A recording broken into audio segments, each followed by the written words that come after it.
think it's time for a clamato update. His legs are not doing so well. They appeared to be doing well for a while. Hold on, let's back up, okay? When we first took him to the vet, they couldn't even tell what was going on. They cleaned him, wrapped him, gave us some pain meds, brought him home, took him back like 3 times a week until they could tell what was going on.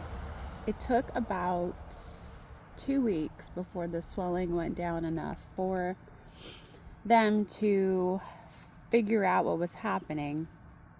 And it took about 3 weeks of them wrapping him and cleaning him and stuff before they would allow us to do it at home, because it was expensive.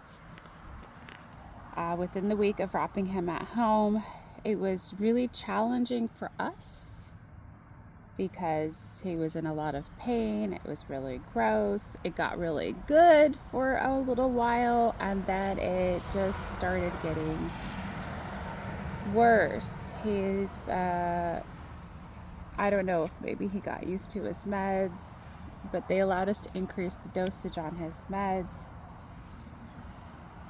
But I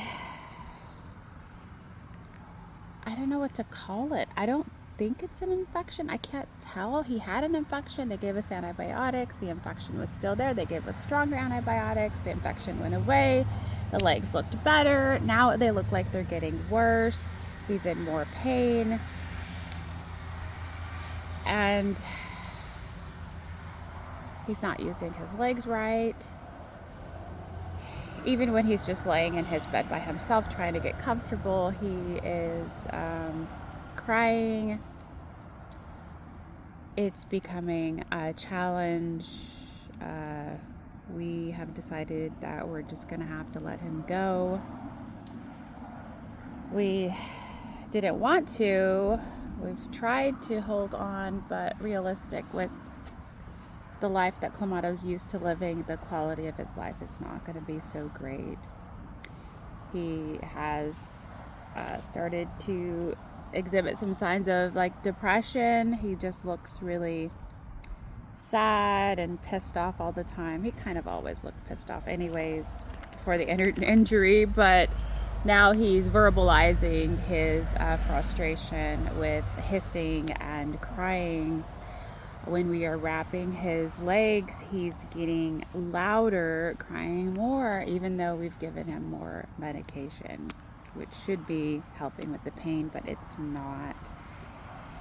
His wounds are extending now. He's bleeding more, which on one hand I'm like, good, he's generating blood in that area, but it's now, instead of it being just like the middle of his leg, it's like from the bottom all the way to the top of his joints. We're unable to wrap that high because he just won't let us.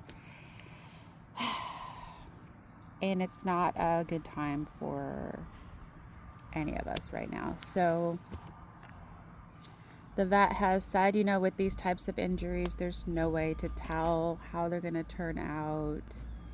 And at any time, if we decide, we can just take him in, and they'll take him that day and put him down. So we've decided to give ourselves the week, and Friday we're going to take him in and say goodbye. We've already cried about it. We've already processed it. Pretty much within the first 2 weeks of them telling us he was going to have to lose his legs, and they would not amputate 2 legs, so they would just suggest putting him down anyways.